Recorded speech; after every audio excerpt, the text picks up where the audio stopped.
Good evening, everyone, and welcome to Studio W, The Buzz, your global radio network. We circle this thing 24 hours a day, 7 days a week, with some of the finest programs you can find anywhere around the world. And we're going to ask that you do us a favor. If you like this program, please hit like and subscribe. We're on YouTube, LinkedIn, Facebook, also that Apple app. Feel free to download that. That way you can take us with you all day, every day. And that is Studio W in Apple, in the Apple App Store, and your Google Play Store, also available on Alexa. So welcome everyone to the Boomerang. I see one of my hosts, my main man, Mad Mike there. Hey, Mad Man, what's going on, brother? I'm just sliding through life. And by the way, if our fans out, hang on, let me kill. Okay, if our fans don't like what we're doing, by the way, feel free to send William all the constructive criticism so he can do better. Yeah, that's Mike at Studio W. Is that Mike? That's Studio W Buzz. Is that what it is? No, it's Mr. Ward to you. It's Mike, folks. All right. Okay. Well, I can't see it. Normally, it's under my face here. Okay. You can't see it? Let's do this. Let's go on and enlarge this baby here. All right. How about that? Okay. I still don't see your. I see part of your email address. Yeah.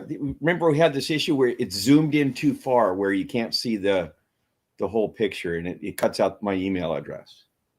Oh, okay. Let's do this. All right. You had it fixed. Let's see if we. Okay. Anyway, everyone, we're happy that you're here with us for the Boomerang show, and the rest of the panel has other things going on that are very important, and they're taking care of business with their family and such. So it's just going to be William and I today, and we're going to have a good time no matter what. Yeah, absolutely. I think Gribb may join us. I sent him an invite. He sent me a text earlier today and said that he would be available. So I will send him a text shortly. Anyway, let's get to the program. I need to do this so I can get to some clips. A little trivia for you and history. This is Black History Month, and so we're going to talk about that quite a bit today. Let's see what we can do here. Okay. All right. I've got a clip I want to play that many of you may not know. Well, let's see. It's a story that a lot of people may not be aware of. So let's do this. Okay, where are you? Where are you? Okay. Oh, okay. Share screen. All right. Guys, I hope your day is going well. And this is, they didn't teach you this in school. Let's try this. Okay. History didn't teach you this in school. Scholars have left him out of the history books, and Hollywood couldn't be bothered to acknowledge his existence. He was Howard Hughes' top engineer and a lifelong best friend. This is about Frank Mann, the hidden genius behind much of Howard Hughes' success in the world of aviation and mechanics. Frank Calvin Mann, born, November 22nd, 1908, and he died November 30th, 1992. He was an African-American engineer who was known for his participation in many Howard Hughes projects, including the Spruce Goose. Remember the plane, Mike, the Spruce Goose, Howard Hughes? Madman. Okay, did I lose you? Okay. Anyway, let me move on. Let's see. I got to unmute myself. I'm sorry. I was trying to get back to you. I do remember the Spruce Goose because it wasn't too far from where I lived. I lived in Ventura County, and it was parked down at the Long Beach Harbor for a great deal of time. And I think eventually, decades ago, they moved it to a hangar that had air quality control and temperature control and all that to preserve it. But that was quite a monumental feat. They look it up, folks. Look up the Spruce Goose. Mann also starred in the Amos and Andy radio show. I used to love Amos and Andy. And it was also on TV a while, and then they took it off. We'll get into it a little bit later on. Apparently, his lifelong friendship with Hughes was instrumental in opening doors for Mann's exceptional talents. A native of Houston, Texas, Frank Calvin Mann parents wanted him to become a school teacher, but from childhood he had a natural ability to fix things. At age 11, he had his own mechanic shop. Can you imagine? At the age of 11, as a teenager, he worked alongside airplane mechanics, repairing engines. By uh, the age of 20, he had designed and built several of his own Model T cars. It was unheard of in the 1920s for a black man to have anything to do with cars, trains, or airplanes. His lifelong friend, Howard Hughes, was instrumental in opening doors for Mann's exceptional talents.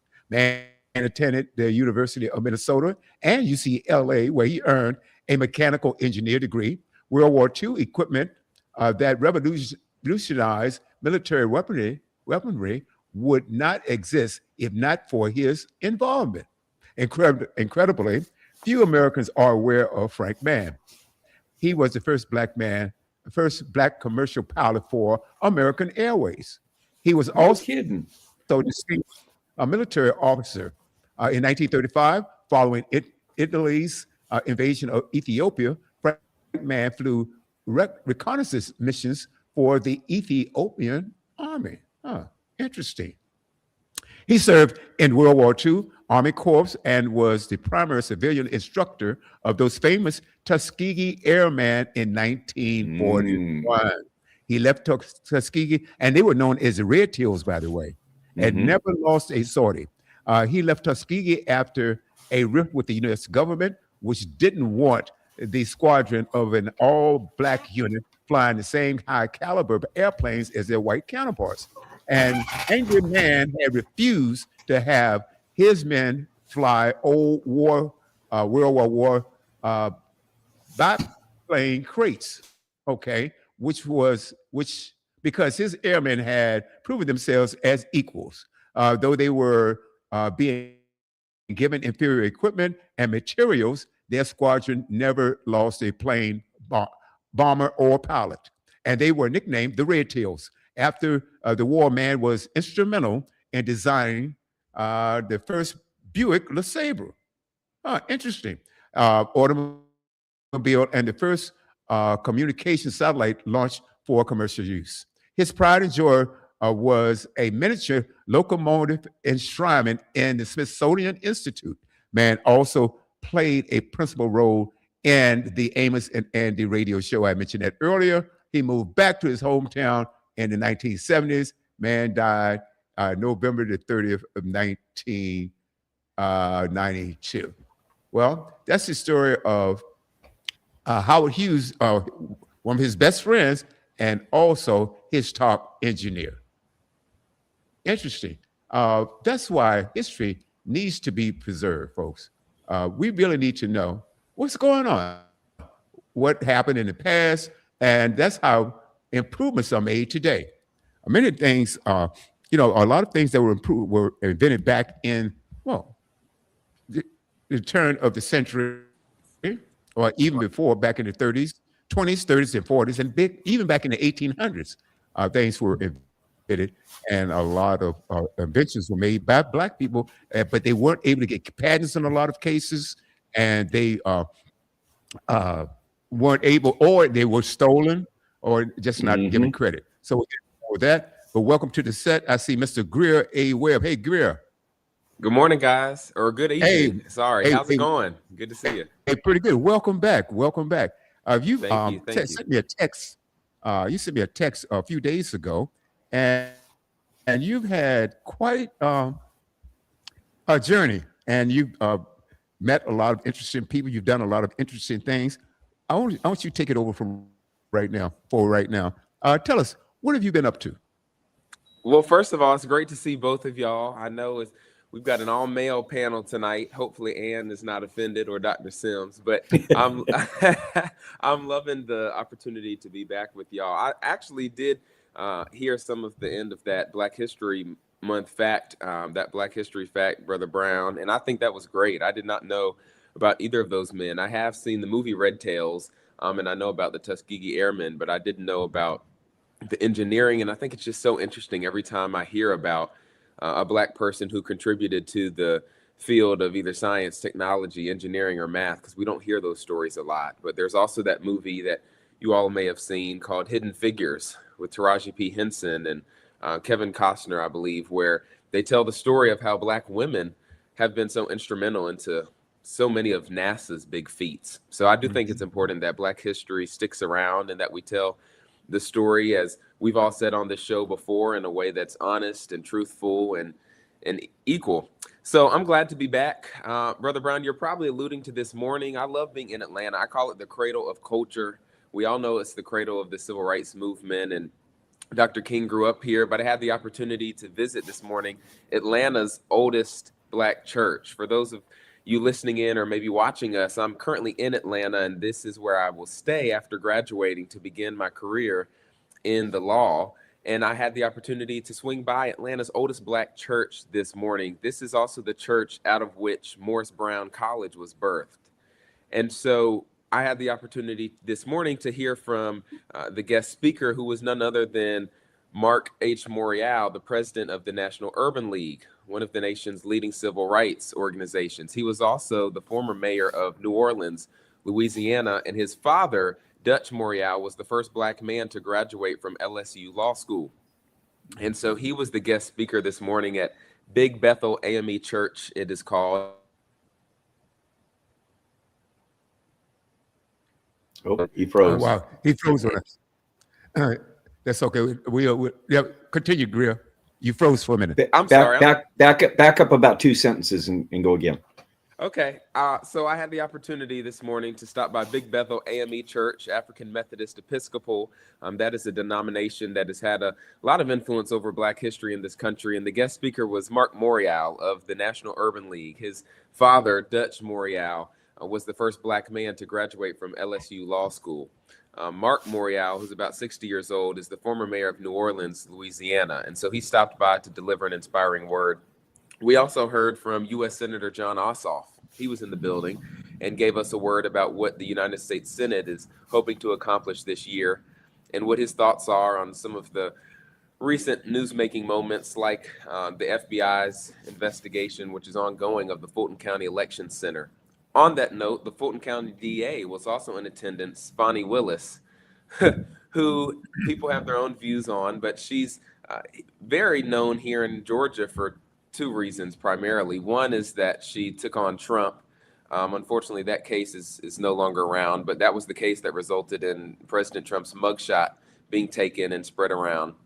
She also oversaw the YSL trial, which I think I talked about my first time on the show. It's the state of Georgia's longest criminal trial. It's now over, in which they were trying to charge some of the nation's top rappers with a RICO crime, and that didn't work out so well. Actually, interestingly, Fani Willis said that the YSL rap label was responsible for over half of the crime in the city of Atlanta. That got a lot of pushback. So she was there this morning, as well as was the Fulton County Commissioner, Mo Ivory, who has gone viral in the last few weeks because she was recording on her phone when the FBI burst in to the Fulton County Elections building and took ballots out of there. And so we had a lot of conversation about what does it look like to stand up and speak out and record people in this moment. How do we do that in a nonviolent way? What do we do? How do we talk about race in 2026? And anyway, I'm going on and on, but it was a great church service. We also obviously talked about the faith component and how faith has always been a part of civil rights and Black history in this country. Beyond that, Brother Brown, I've had the opportunity to help assist in the Georgia governor's debates. And so we've got an election for governor later this year here in the state of Georgia, and they've been debating, Republicans and Democrats. Probably the most known name in the race is Keisha Lance Bottoms, the former mayor of Atlanta.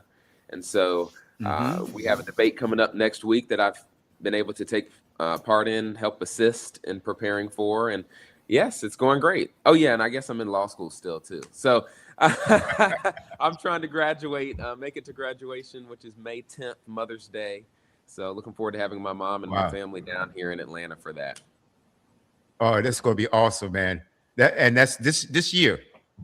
Yes, all of that is That is, happening this year. oh man, huge congrats. Now, have you Thank decided you. what area of law that you will be practicing? I have. I guess I'll take this opportunity to break some news to everybody. I mentioned earlier Please. that I'll be taking the Georgia bar exam here in July.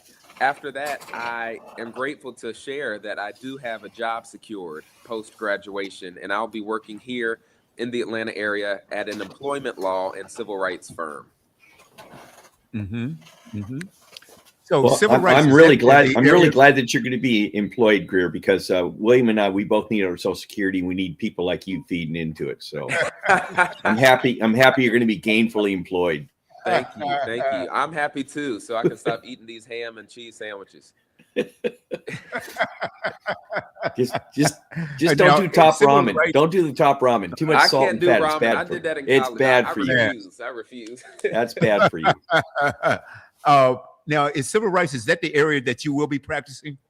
That will be the primary area. Employment, some people consider employment rights to be up under civil rights. You know, the right to work, the right to not be discriminated against at work. We also take wage and hour claims, people who work overtime and claim that they have not been paid for it. Mike, to your point, we actually do take cases of folks who feel that they're owed money from the federal government or from the state government, retirees in the state of Georgia who believe that they're owed money for their work. An interesting case that I worked on last summer was, because by the way, this is the firm where I worked last summer. Well, one of the interesting cases that we worked on was former state employees here in Georgia who were promised a cost of living adjustment. So we know about inflation and how it's gotten more expensive to live over the past 30, 40 years. These men and women were promised an adjustment when it comes to their pensions or when it comes to their salaries, one of the two. And they believe they didn't get that. And so those are the types of cases we take, living into the founder of the law firm's first mission, which was equal justice under the law. He helped integrate the Atlanta Fire Department. So we do employment law. We consider that civil rights, but we also do take some general civil rights cases. For example, voting discrimination cases and making sure that everyone has an easy opportunity to vote. Mm-hmm. Okay, very good. But as I've said before, I also have an interest in criminal defense. So ultimately, I'm hoping to get into that space, which is one of Atlanta's top areas of law. Oh man.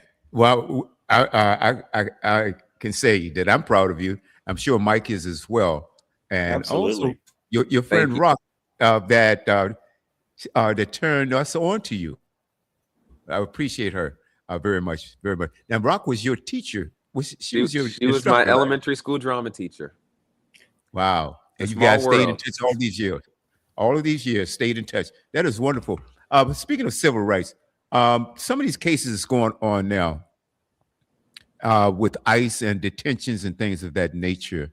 I want to hear your take on that because it seems like to me our First Amendment rights are being attacked right now.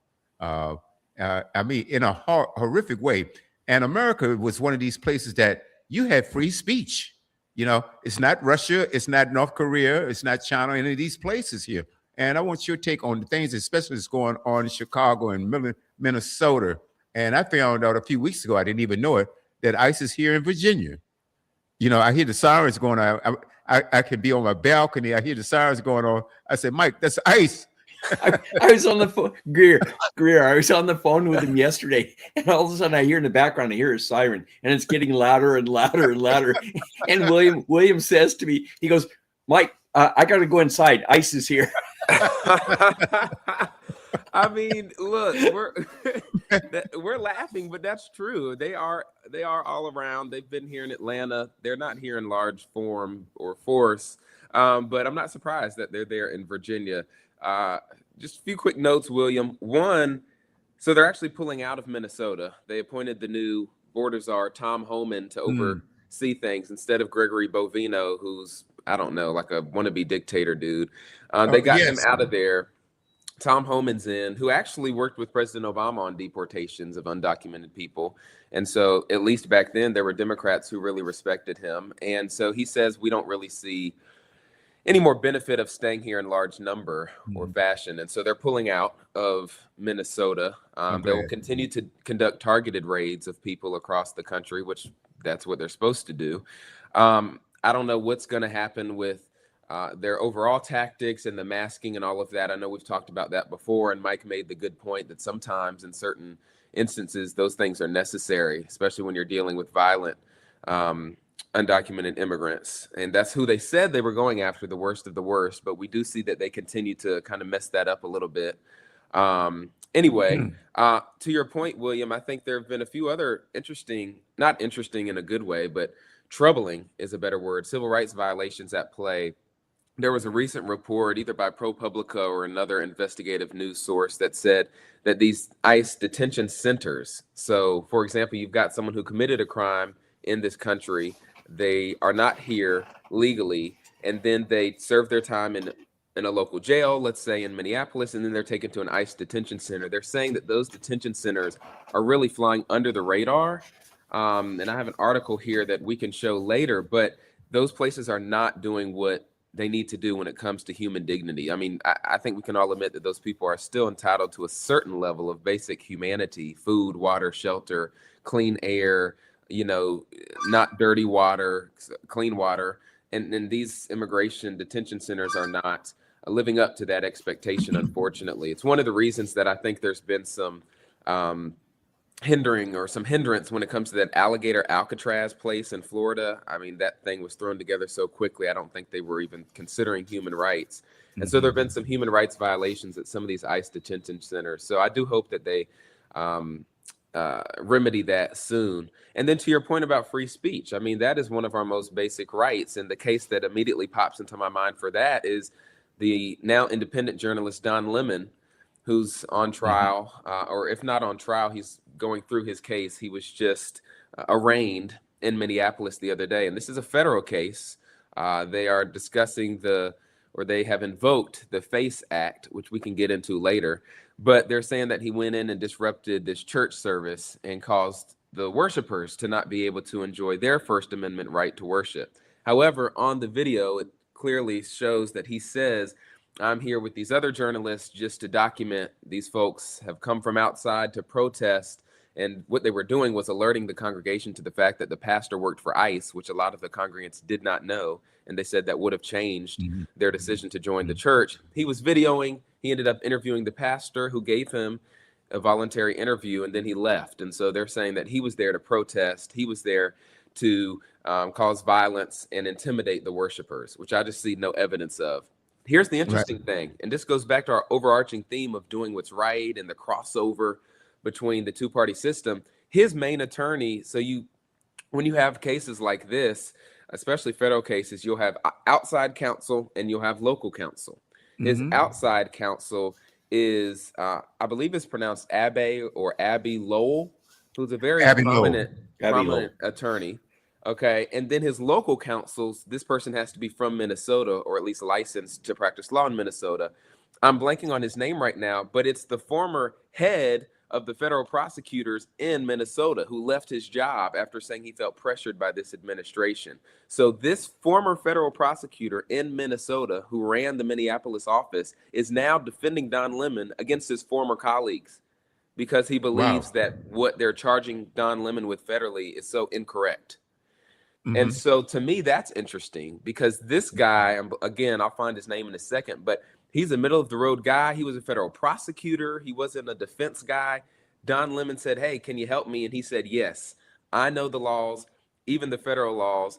I know how they're supposed to apply to people who are here in Minnesota, and they didn't do it right." And so this guy is now being pitted against his former colleagues in the federal prosecutor's office in Minneapolis. So between ICE pulling out of Minnesota and those crazy tactics, Don Lemon being charged under the FACE Act, and then, of course, as I mentioned, you've got some of these ICE detention centers which are not abiding by basic human dignity. I do think we have a lot of civil rights, but also human rights issues going on right now. And I think it's important to discuss them. I think it's violation. So what is the FACE Act? That's a great question. I was just pulling up Don Lemon's attorney, so I can also read the FACE Act because it's in the same article. So the FACE Act actually has to do with reproductive health clinics. That's what it was designed to oversee. FACE stands for the Freedom of Access to Clinic Entrances. That's the acronym. And it came about in 1994 to prohibit the use of force, threat of force, or any physical obstruction to intimidate anyone providing reproductive health services, or later added to exercise religious freedom at a place of worship. So let me break that down, even though I'm not a licensed attorney yet. That act came about in 1994 to prohibit folks from intimidating people who work at reproductive health services. You all know this better than I do, but there must have been a time when that was very popular, to go and harass or intimidate people who were going into reproductive health clinics, I'm assuming to get abortions. So that's how the act came about. Then they have also added a portion that says you may not intimidate anyone exercising religious freedom at a place of worship. This act protects clinics and religious sites from physical violence and damage. And so to me, I don't understand how they're saying that Don Lemon physically violated or physically damaged that church space by going and talking to people on his phone camera. Maybe I'm missing something there, but the former federal prosecutor in that area doesn't see how this is valid either. The FACE Act came about 3 prohibited actions. You may not use physical force or threatening words to intimidate. That's 1. 2, you cannot physically obstruct the entrance to the building, which no one did in this case in Minnesota. Or 3, you may not intentionally destruct or destroy property at reproductive health facilities because of your disagreement with what they're doing. I don't believe they intentionally destroyed property at this church. So I don't think any of those 3 core elements of the act were violated here. To me, it seems like another ploy, honestly, from Attorney General Bondi to get some of these folks who don't agree with the administration caught up in the criminal justice system. And I'm sure later we can talk about her horrendous hearing last week. Oh, boy. She embarrassed herself big time. Even Fox News said she embarrassed herself. And I can find that clip for you, too. So I think all of this is just a ploy, William, to answer your question. But that's the FACE Act. Stands for the Freedom of Access to Clinic Entrances. And it was originally designed for abortion clinic experiences, not for this. So I do have a question, Mike? because I don't have an answer. I have a question. And I think that I think everything that you said about Don Lemon is probably correct. He was there as a part of the media, and he was trying to document things that are going on. Could they extrapolate from his being there inside the room while people are worshiping? Could they extrapolate and go after him because his mere presence was disruptive along with the rest of the people? Can you go that far? Can you stretch things like that? You can. In your opinion, and again, I know you're not officially an attorney, but you do have an opinion, and I'd like to hear it. Sure. No, I think it's a great question. My understanding is that, yes, you can. I mean, you can stretch many things in the law, and this administration has stretched many things, including standards.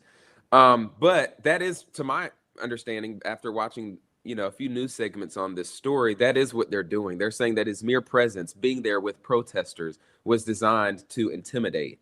But again, as I said, the statute talks about physical intimidation, verbal threats, blocking the entrances.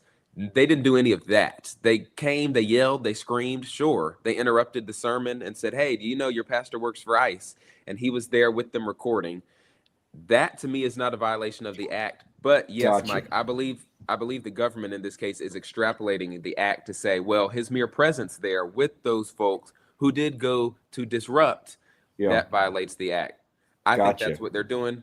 I just don't think that's going to hold up ultimately. I don't think so. I don't think it will either, to be honest with you. I don't think so either. And I agree with you. Go on, Mike. I didn't have anything, but I would add something to this.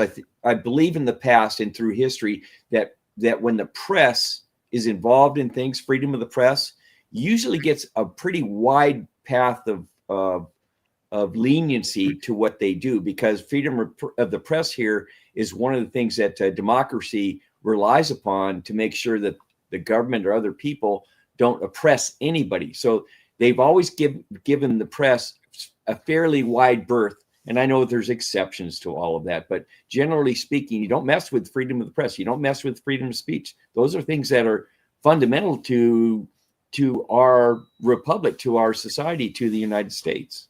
I think that's a great point, and I'll just respond, and then I have a question for you two, if that's okay. If that's not stepping on your Sure. toes too much, William. Okay. No. I want to ask y'all some questions, but let me say this: Mike is exactly correct, and this is one of the reasons why I think this Don Lemon case is so not only important but troubling. Because going back to 1791, those are the origins of the First Amendment, the right to freedom of the press, and in the 17th century, even in the 1600s, folks were arguing against the government censoring their views. To Mike's point, one of the cases that we've touched on in law school and that I learned about even before law school was the case of the New York Times versus Sullivan. That was 1964 when they were talking about libel and how far can we allow the press to go. And the court in that case, I believe it was the Supreme Court, established the actual malice standard for journalists. Actual malice. You have to actually intend to lie on somebody. You have to actually intend to go and physically harm somebody. And so it's so hard, right, to prove what is in people's minds. But to Mike's point, since 1791, we have had enshrined in the First Amendment this value that we should be allowed to critique the government, that the press is the way that we do that. Yes, we have a right to protest, but the press is an organized pool of people, journalists who go out and say, hey, I want to shine a light on this. Sunlight is the best disinfectant. We've all heard that. And so when we say, oh, you can't travel with protesters, you can't report on what they're doing, or you can't step foot in a church, to Mike's point, I think that gets a little dicey, because what if there's something going on in those places that we have a right to know about? Last point I'll make before I throw a question to y'all is this: just to clarify and confirm for folks, churches, while they seem public, are actually private property. So if they open your doors, private citizens are allowed to go in and worship. Don Lemon likely would have been allowed to go in and worship, but when it comes to the law, churches are private property. They're not public property. So you don't have the right to just go in there and do whatever you want.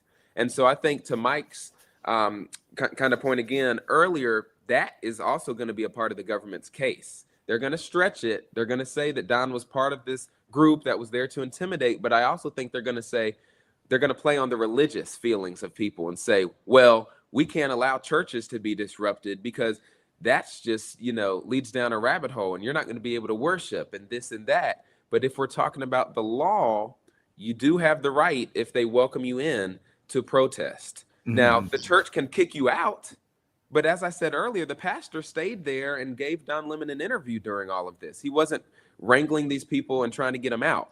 And so I think it's important to note that while churches kind of seem public, they seem like a space that anyone is welcome into, and I think they should be spaces where anyone is welcome into.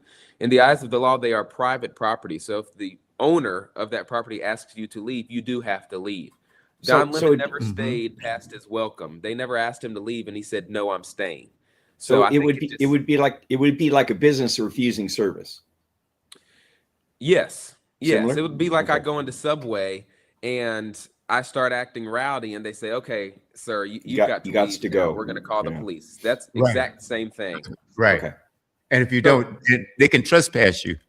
Correct. Yeah, absolutely. Before you ask the question, a couple of points you made, which I thought was very relevant, especially if you were arguing the case and if you are Don Lemon's lawyer. Number one, you're right. The pastor gave him that interview. He was standing talking to them. And well, before that, Don says, "Hey, look, I'm not there here. I'm not here with them. I'm just here covering what's going on." Okay. And I think the press has a right to do that. But if the church doesn't want them there, the pastor could have said, "Hey, look, no, you've got to go. You must leave." And if he refused to leave, then he would have been breaking the law there because the church has the right. You said it's private property. They have the right to kick anybody out that they want. The second thing I want to say is that the preacher was there talking to Don Lemon. It wasn't like he was in the pulpit, okay, preaching. So I'm sort of confused of what was going on. How could he disrupt something that really wasn't happening at that time? Right. I mean, now my understanding is that there was a, I don't even know if it was a normal church service. It might have been, a special church service talking about the recent incidents in Minnesota. Anyway, My understanding is that there was some sort of normalcy to the church service when the protesters came in, but by the time Don Lemon got in and was looking around for people to talk to, the pastor had come out of the pulpit and was not, yelling at them to leave or they'll be trespassed. He was looking for somebody to talk to too. So Don kind of grabbed him and said, "Hey, whatever Don said, I haven't watched the full interview, but I know they were standing there talking, and I don't believe that pastor was telling Don in that interview, you got to get out of here." I think he was explaining his case. It seems like you may have seen the interview, William. Was he telling Don to leave, or was he trying to explain himself? Don was asking him a few questions. Then after a while, he said, "Well, look, I'm sorry, I've got to get back to the congregation." That's what he said to him. And Don did ask him one more question, and then he said yes. He answered it, and he said, "Look, I'm sorry, I've got to go." And Don said, "Okay, well, thank you for your time." But Don, like I said, clearly said in the very beginning that he wasn't with them. He was just, as a journalist, covering what was going on. And I thought it was worthwhile covering because this guy works for ICE, and he's a preacher. And so the people wanted to wanted everyone to know, hey, look, do you know this guy is part of the organization that's destroying our communities? Now, before you get to the question, my question, and I mentioned this a week ago, what was ICE doing in Minnesota in the first place? I mean, they could have gone a lot of places. How about Florida? How about Texas? I think that if you want to find, I actually have an answer for that. I'm sure you do in a second. Yeah, and that's okay. But Texas and Florida, they have more, would you say, illegal immigrants in those places than you would in Minnesota? Because really it wasn't a serious problem in Minnesota. I think this was a political stunt to go into Minnesota. He doesn't like the governor of Minnesota, doesn't like the mayor, the mayors there, or anyone. So ICE actually caused more harm, and you two people ended up, was it 2 or 3? I know at least 2 got killed. 2 died. It caused more problems. 2 died, and another guy got shot in the leg. Yeah, right. And which they're now saying, I think that story about the guy who got shot in the leg, I think is now in dispute. That's the story, I believe, where they said, well, somebody ran out and started hitting the ICE officials with a snow shovel, and they just came out last week and said that snow shovel story cannot be proven. So right. Anyway, Mike. Sorry, go ahead, Mike. If you'd like to hear my opinion, based on what I've read and what I've seen, it appears to me that Minnesota was targeted because of their sanctuary city status. And this was a way to spank Minnesota for having that sanctuary city status, because correct. William's exactly correct. There are way more people here improperly that are on the border around Mexico. So you got Texas and Arizona, New Mexico, all the southern states have proportionally, I'm going to guess, more people that aren't supposed to be here in the country.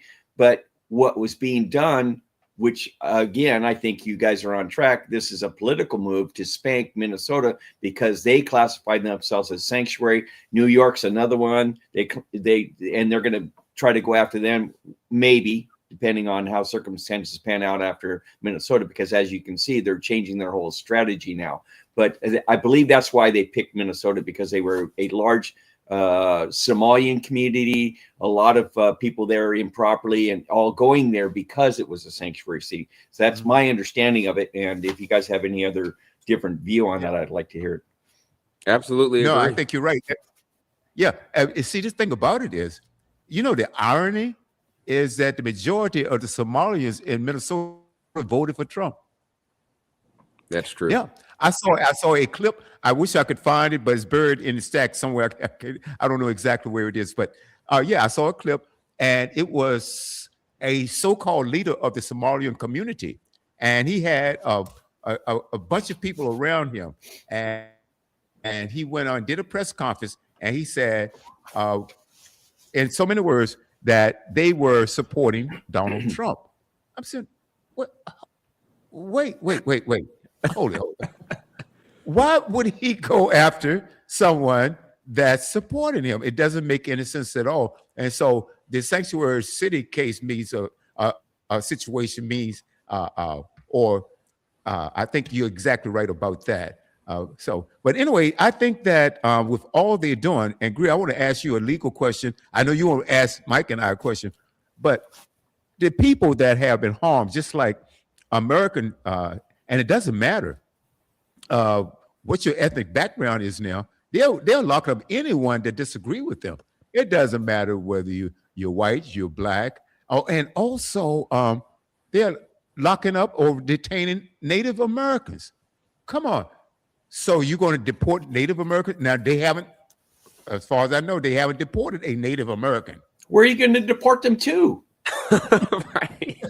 That's my I'm question. sorry for a little common sense here, but where are you going to go with them? That was my next question, Mike. You read my mind. Where? It's ridiculous. I think it's so interesting, and you alluded to this point, William, which is my point. And Dr. King talked about the fact that we're all interconnected, right? And the fact that, in a real sense, he said that life is interrelated and that we're all, as people, tied in a single garment of destiny. And so some people might call it karma, but what it is, I think he was saying, is that when you really treat people as your equal and as your neighbor, things that you do, words you say, actions you take, impact and influence, either positively or negatively, the people around you. I've said this before on this show and others, that we live in community, we live in society. I may not agree with Mike, I may not agree with you on everything, William, but my actions have the capability or the capacity to impact you all's lives, or at least on an individual basis. The words that I say, right now, I choose to make them uplifting, but I could be speaking negatively of both of you right now. So the things we do are all tied together, is my point. On that point, I think it is so mind-blowing that the chief attorney for Renee Good's family, this is the woman who was in the car, who was shot in the face ultimately and died at the hands of ICE in Minneapolis. That family's attorney also was on the George Floyd case because he's a civil rights attorney in Minneapolis. His name is Antonio Romanucci. He's also been on other police brutality cases. And so, to your point, William, 2 people died in Minneapolis, both white, by the way. And so I don't think it was a racial thing. Also, the 2 officers that shot Alex Preddy were Latino. And so this is all out of whack. We are not seeing people for who they are, regardless of race. And we're not really thinking, to Mike's point earlier, with common sense or any type of critical capacity. Because what I observed on the news for those 2 or 3 weeks in Minneapolis with Gregory Bovino, who got his uniform at, I don't know, Party City, and went in there walking the streets trying to intimidate people, but he has Napoleon complex because he's only 5 feet tall. And the way that his actions and what he was saying, and Kristi Noem's words, smearing the dead, calling people domestic terrorists with no evidence, saying Renee Good's wife was also a domestic terrorist because they were frequent protesters. That's what we're doing in this country. That'd be like saying those Boston Tea Party people were domestic terrorists because that tea, I don't know, that tea was combustible. Like, what are we talking about here? we need to get back to our roots. And those roots are in freedom, in protecting one another, in not fighting the government, but challenging the government and making them put up or shut up. And so, to your point, William, I just wanted to say we are all connected in this country. And when we get away from that idea, that's when it's easier to shoot and kill these unarmed people and then call them domestic terrorists after the fact. When you are close with the people who live near you, when you value your coworkers, when you value the faith leaders in your community, even the homeless people that you drive past every day, when you actually value them and see them for who you are, what happens to them matters to you. And I think we've moved away from that in this country. It's sad.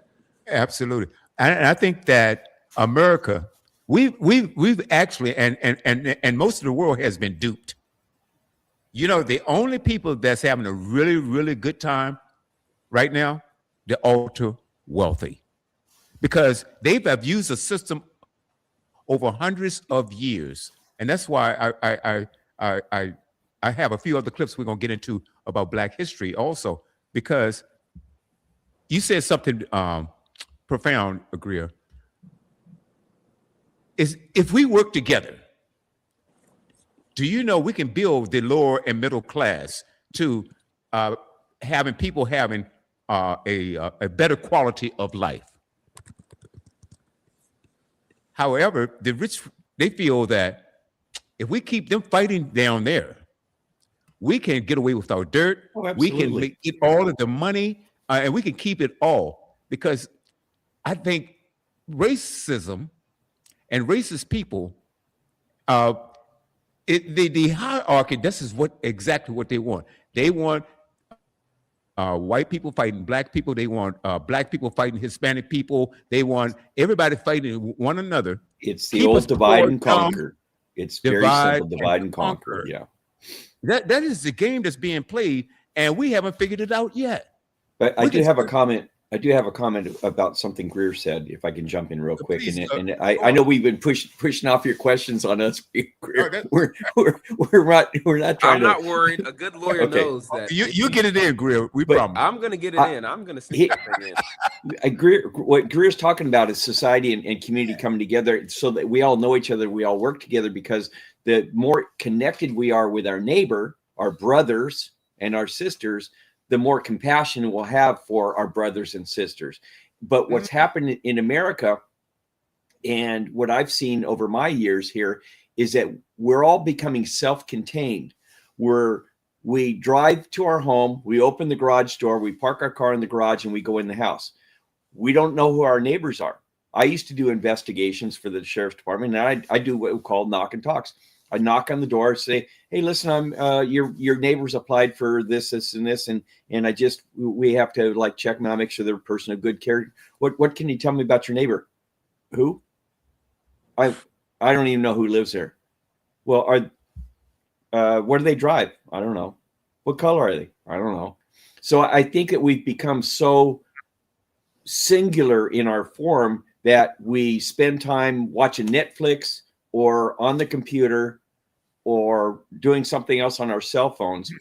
And we have stopped communicating and socializing. And once we stop socializing with our neighbor, even our neighbors, far less our community and our city and our counties and states, if we stop that human connection, I think this is where the breakdown comes, because it's like, I don't know my neighbor. Why should I care about him? Yeah. Right. Yep. I think that's a great point. I mean, that goes to the question I have for y'all, but we're playing around the rosy a little bit here because I want to make another point first. No, go on. And this is something we can circle back to. I think AI has an interesting role in this, because I saw a story the other day that there are now going to be AI cafes, because AI cafe people know that there are Americans who every day go and talk to AI as if it's their best friend. And they actually consider these AI chatbots their best friends. And so now there will be created AI cafes where people can go in and talk to their friend and know their friend is not a human being. Their friend is someone behind a screen who does not have their best interest at heart, to Mike's point, who cannot answer, well, at least not at the moment, cannot answer questions in person, verbally to the police to help. And so this technology, the rise of technology, although I think it's beneficial in many ways, including for the law, is also very dangerous in my opinion, because now people are actually using AI to cite fake cases in their legal briefs. And the judge says, "Hey, did you actually research this case?" "Yeah, I did." "Oh, okay. What court was it in?" "Oh, I don't know." And then you go to the brief and it says something like the Circuit Court of Plankton. What? That's not a real court. So these people are skirting their responsibilities and also considering AI a friend. I think that's very tragic, to Mike's point, because instead of talking to people and getting to know the intricacies and nuances of their stories, they're sitting here behind a computer and typing away. And we've actually had cases in the past year or two of people who tragically have died because they were close to suicide, trigger warning for folks listening, and then the AI convinced them to do it, because that's what the AI is designed to do. It's designed to do what we want it to do, even though we know as human beings, sometimes what we want is not best for ourselves. Absolutely. I'll leave that sermon right there. What I want to ask you two, before we watch some of your videos, William, and move on, I actually have two questions, but I'll do one at a time. The first question is this. Mike made a point earlier about divide and conquer. That's what America's done for a while, or that's at least The what world. works. The world has done this, and that's what works to keep people separated. My question, and this is a genuine question. All of this stuff with ICE, all of this stuff with, arresting journalists, with these degrading prison centers, with the way that we're talking about one another, the way we can't get all of these Epstein files out in the open, the corrupt cover-up, I call it. People always say, I've heard this for the past few months, oh, this is not the America we know, right? This is not the America we were founded on. This is not, what the amendments were designed to do. My question for y'all is, isn't it? Is what we're living through right now, is that what America was designed to be? Because when I think about Black history and when I think about some of our past, I do see that history is repeating itself. Mm-hmm. And so to restate the question, when people say America is better than all of this stuff that we're doing, my question for y'all is it? Is it? Are we really better than this? Or is this what we've always been? And we've got to find a way to just take the good moments. I mean, are we really living through something so abnormal? Mm-hmm. So I would love y'all's thoughts. Mike, you on want to that. go first? If you'd like Mike, me to. Yeah, go on. I was born in 1956. That makes me really old, Greer. So I've experienced the 50s, the 60s, the 70s, the civil rights movements. I've been involved in riots. I was down. They shipped us out for mutual aid during the Rodney King riots to LA from our county. So I've seen a fair amount of man's inhumanity to man.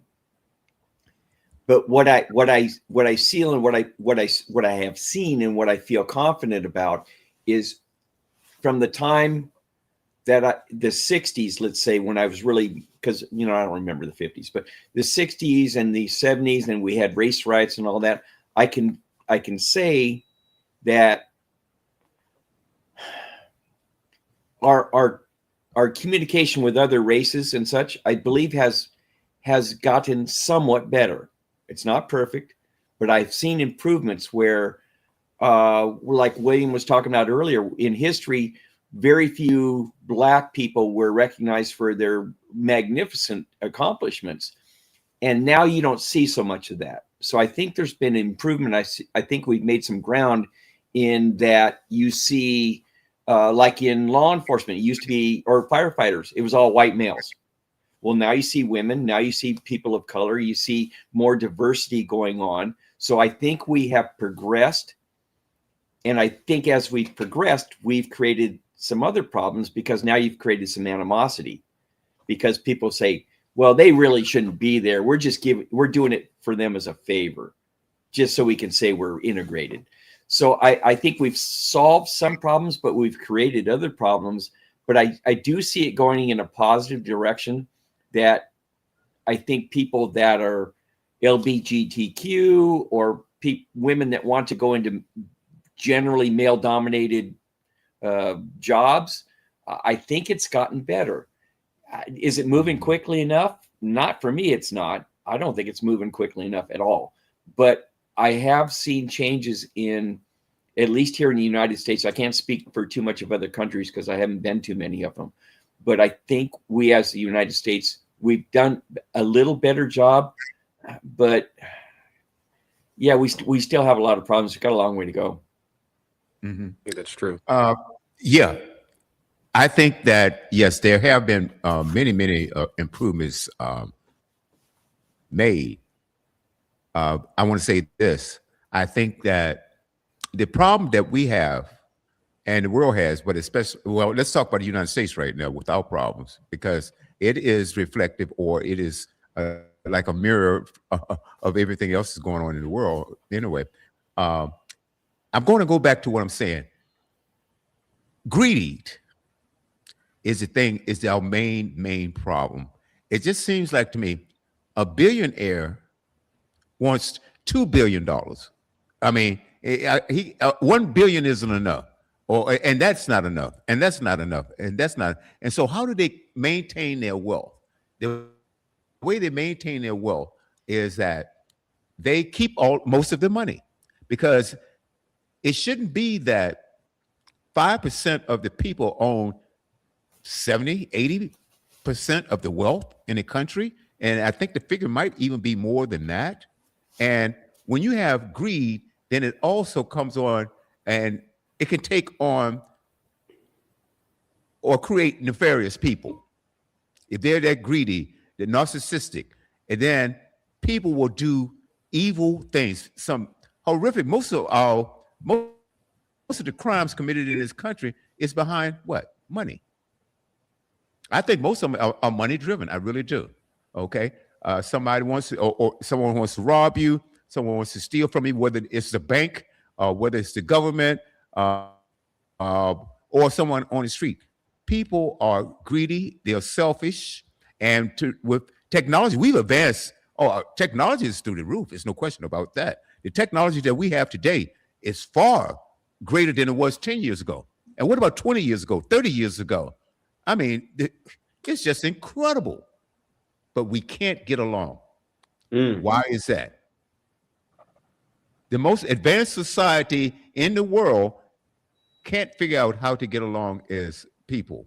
And because I'm telling you, I think it's something that's driving this, and it all has to do with greed. That's my opinion about that. It's not just greed, and I've talked about this many times on Boomerang. I really believe, and I've added one, but I've always talked about money, power, and fame, of which William's talking about one of the trifecta there, the money. And then many people are driven by power. Many people are driven by fame. Some people want all three. They want the money, power, and the fame. And I recently adjusted my thinking in that, and I would add to that money, power, fame, and sex. So I think those are the four governing things for not just the United States, but the world, for mankind. When I say mankind, I'm including women as well. But those are the four governing factors for why do we do what we do? Because we want one of those or all of them: money, power, fame, sex. Wow. And that's interesting. Go ahead, William. Go on, Greer. No, go on. I think that's true. I think both of you are correct. I would probably take some type of view toward the middle, because I think some of those are connected in a way, Mike. But a lot of times I think the power hungry nature wins the day. And so I often see that money is involved, and the way that is demonstrated is through power grabs. And to William's point, we say, oh my gosh, they took this power. They swung this election. They did this. They did that. They did it for power. But there was actually a monetary reason behind it. That's the they're all point interconnected.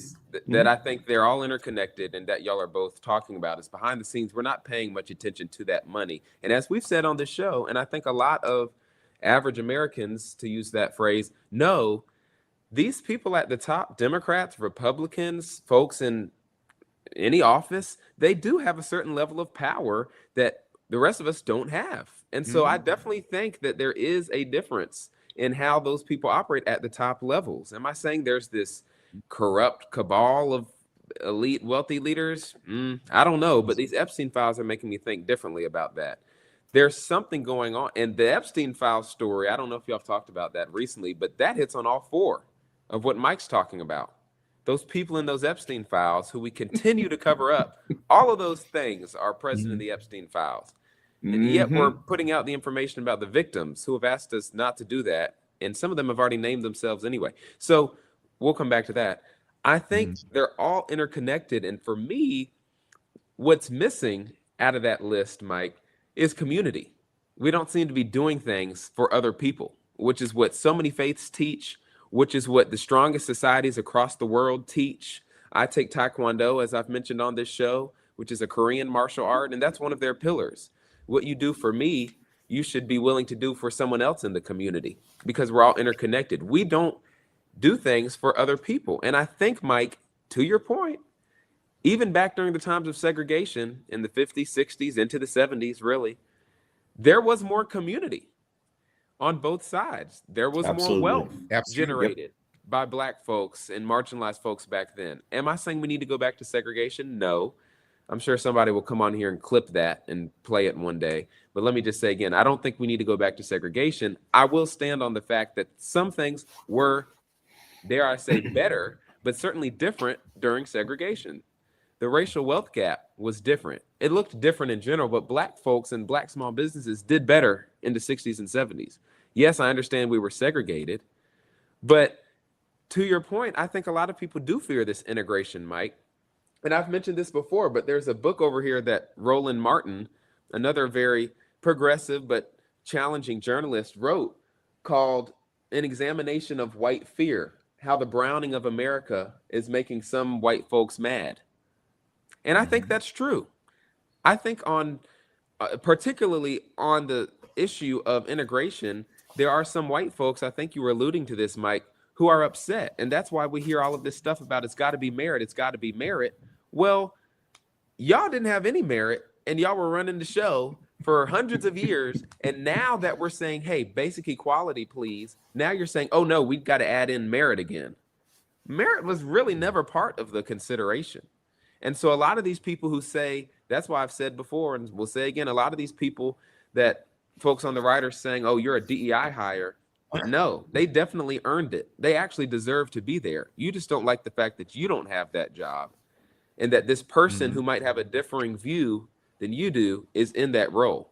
So I'm about equality, and I understand that equality means that sometimes folks have to be uncomfortable.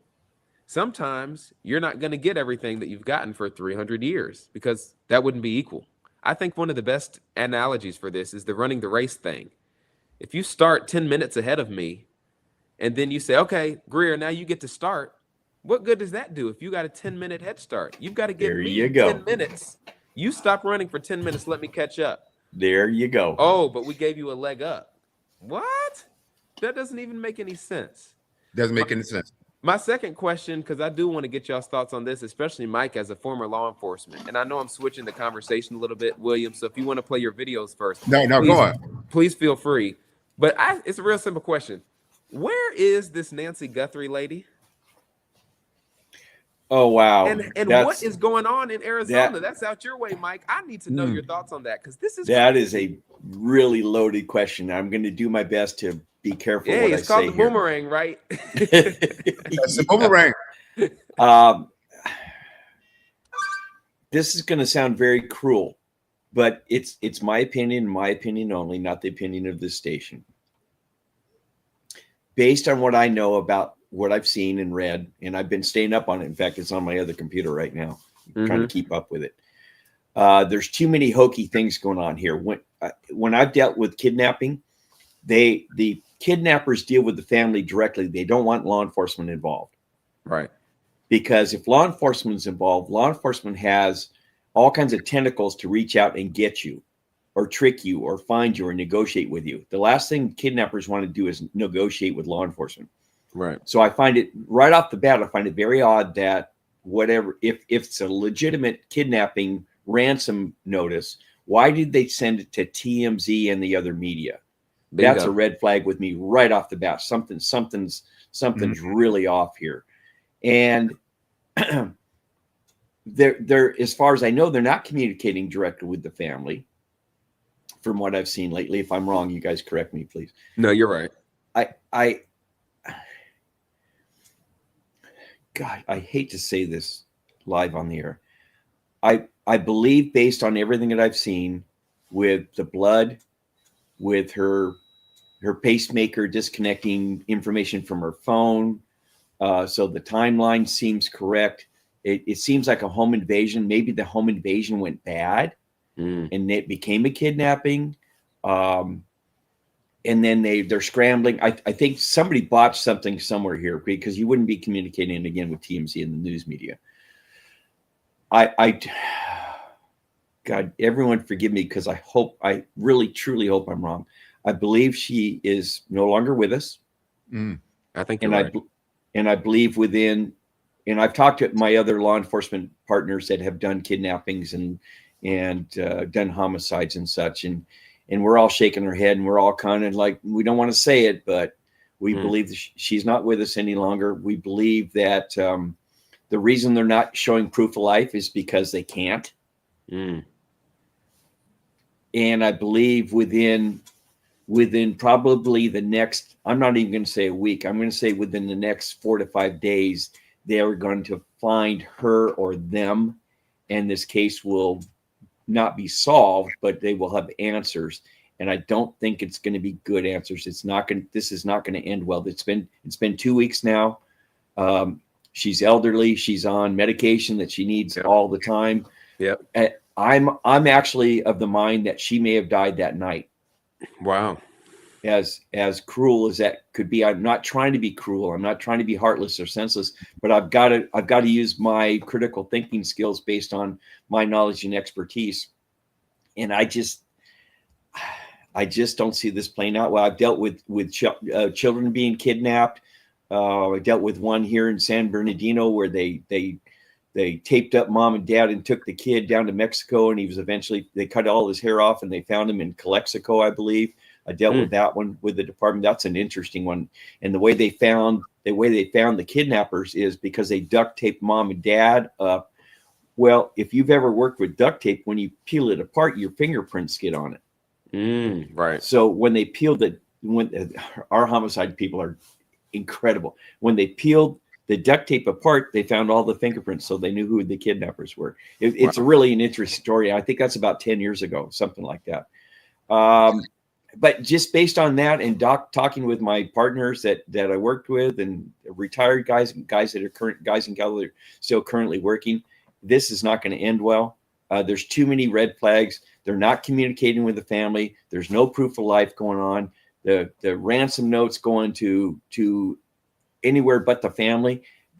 This whole thing stinks, man. This is not going to end well. Wow. I agree with you, Williams. Go ahead. Yeah, I'm of the agreement too. I don't think it's going to end well. I hope it does, and I hope I'm wrong about that. Something interesting. I believe her daughter is does she work for a TV network? Yes, she works for NBC. NBC. She does Savannah? the Today Show, Savannah. Yeah, she has two daughters. She's big time. Yeah, and so she was supposed, it's my understanding, that she was supposed to do a segment on the Epstein files. Yes, I have heard that recently. And so I'm wondering, what is the connection there? And some journalists or TV broadcasters were saying, wait a minute, hold it. Is there a connection here that someone did this to scare this journalist or this anchor from talking about the Epstein files? You know, this Epstein thing has a lot of tentacles to it, doesn't it? A lot of legs. A lot of legs. So now we're finding out that there are so many more people that are involved in this than was known in the beginning. I saw the other day, sorry to interrupt you, William, but I saw the other day that we might not be able to have our kids take school pictures anymore because the CEO of Life Touch, who does all the school pictures, was implicated and had to step down. Whoa. Y'all know about Life Touch, I'm sure. Life Touch. I remember that organization. I mean, that company, right? And so this thing has so many different legs. It's like Epstein was dealing with foreign governments. He was dealing with the Israelis or the Israeli government. Also, I think he had some ties in Russia and some other places around the world. And they had was in cahoots with somebody talk about overthrowing governments and things of that nature. So it went way beyond just sex trafficking. It's sex trafficking. And right. Greer, I have we need your opinion on this also. This Department of Justice, can you even call that anymore? This Department of Justice and Pam Bondi. Oh my! I hope God. you have some clips of that because I got this. I just laugh every time. Please tell me those are the videos you have ready. Well, I tell you what. I've been watching them too. I want to say, let me see if I can go and pull up something. I'm gonna let you and Mike take over and see if I can pull up something on that. But I think the viewers need to see that. It was embarrassing. That hearing was embarrassing. Anybody who defends that, I mean, I think that you really need to get some help. You need a checkup really, really quickly because number one, no class. You are the highest legal official of in the United States, the highest attorney. I don't think you can hold a higher position uh, and she act like a complete fool. I uh, I was really upset when she wouldn't even apologize to the victims there, That was not and a good moment. had not even met with them. Correct. It's incredible. And when the question went on, this person had the nerve to bring up the Dow Jones. I just said, "Are you?" I threw my hands up in the air. I said, "Are you kidding me? That was nuts. That was just nuts. Are you kidding me?" I don't like the fact that she lost her cool. That not stop with what she said, which, like you guys are mentioning, is ridiculous. But the fact that she let her emotions get away with her, and as an attorney, Greer, I'm sure good point there. You got to maintain if you can keep your head while all others are losing theirs, you're going to be the better person. That's a statement from my mother, who was in law. You can't lose your cool like that, because you're diminishing your value as in the position that you're in as the Attorney General for the United States of America. That's a huge position. And for her to lose it that way and go off on tangents, I lost a fair amount of respect for her after watching that. I'm sorry to say that. I did too, and I didn't have much, but I know that she used to be very respected when she was, I think, Attorney General of Florida. Florida, she used to be a very respected attorney. She actually went after, obviously, in that role as a prosecutor, you go after, perpetrators of child sex crimes and rapes and murders and all of that. And now to see her, to your point, Mike, her decorum being lost every time now that she testifies. She had a whole binder, as y'all know, of personal attacks against not just Democrats, but also Republicans like Thomas Massey, who she knew didn't like her. She had personal attacks ready to go, so she would shift the conversation to that. She was telling Thomas Massey, who's working with Ro Khanna from your state, Mike, of California, to get these Epstein files released. She said to Thomas Massey, "Oh, you're a failed politician and you're just doing this to get your poll numbers up." She never answered the questions. She answered the questions that she had in her head. And so for me, I did lose a lot of respect for her. Again, not that I had a lot, because she did this at the last hearing. Now, it wasn't this bad, but she's gotten progressively more aggressive. She's gotten progressively more in attack mode as she goes through these hearings, Mike. And so I think too, to your point, and correct me if I'm wrong, but I didn't see the people asking the questions being super animated or super rude. I didn't see any of that until after she gave these ridiculous answers. I mean, Republicans and Democrats want to know how this Department of Justice has been operating. To William's point, I don't think it can even be called that. I mean, Pam Bondi said during this hearing, "I'm here to defend President Trump," at one point. That's not the role of the Department of Justice. No, it's not. She's not the president's defense attorney. It's not, to your point, or to all of our points earlier about the theme and substance of this country. That's never been what that department does. One of the most troubling things, and this goes back to my AI and privacy concerns statement, is that in her binder she had the search history of all the members of Congress who went over to the DOJ and searched up on those private computers anything related to the Epstein files or anything related to politics. And the viewers can fact check me on this, but there was a page of her binder that had the search history of multiple members of Congress, specifically Pramila Jayapal, out of the state of Washington, I believe. And you probably know this, Mike. I didn't know this until this past week. But when members of Congress want to go and see unredacted things, they can do that in certain instances, but they have to go to the Department of Justice building, sit down behind a Department of Justice computer, and search the files. So when we say, oh, they've been putting out the Epstein files, but they're redacted, certain members of Congress, to my understanding, can actually go and see the unredacted files, but they have to do it at the DOJ, at a DOJ computer. They must not take any pictures of what they see, and each member of Congress has a special login. I also learned this past week, side note, that every member of Congress has a special passport. So I was going through all of this privacy security stuff. I didn't know that. Yep. So she had the search history. I'll just stick to Representative Jayapal on this binder in plain enough view for a photographer to take a picture. I thought the whole point was for us not to know the ins and outs of all that stuff. if that's the case, just put out all the files unredacted.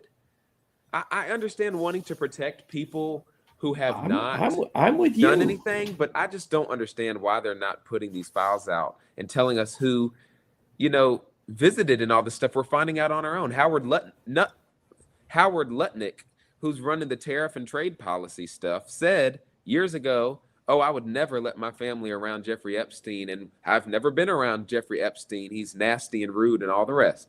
And then, as we've all seen this last week, it came out on a podcast or maybe in a hearing that he had taken his family to the island, to Epstein Island. Yeah, it was a hearing. Yeah.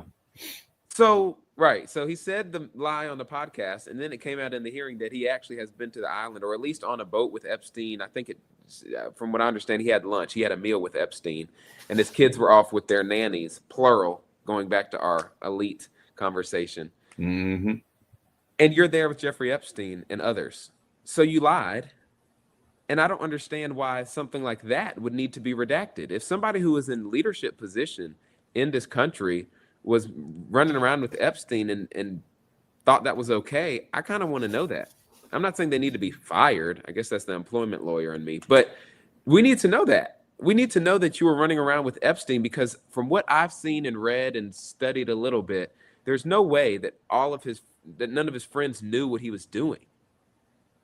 And so if you were visiting this guy, even if you heard rumblings of young girls going to the island, which is despicable, and you continue to be friends with this man, we need to know that, especially if you're in a leadership position. So this conservative view that, well, in the name of justice, we don't need to release all the names of the people that the government was investigating, because what if they had no say? Now their lives are ruined.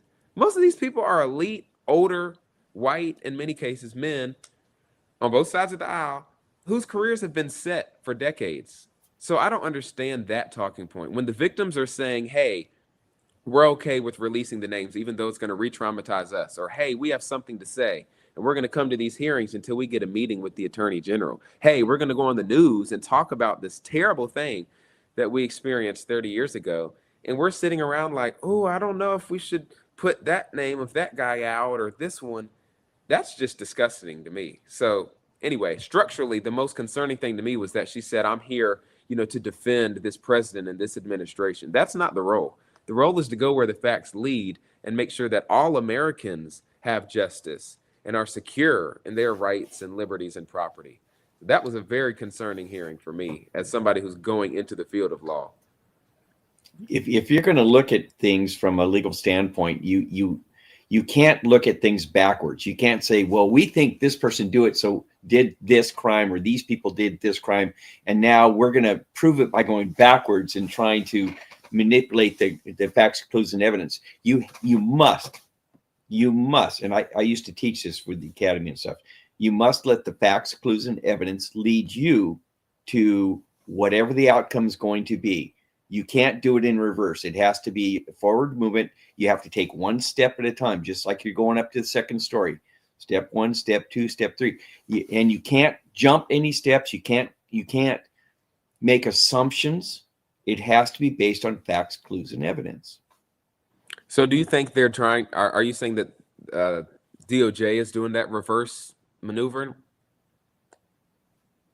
Or the people? Yes, I've seen that, where they'll come, and I've seen this. And again, I always try to be fair and in the middle, because I don't know if you heard me say this, Greer, and if it offends you, I apologize in advance. But politicians, to me, are liars, cheats, thieves, and whores. Not all of them, but the vast majority. Dr. Demery taught me not to say all.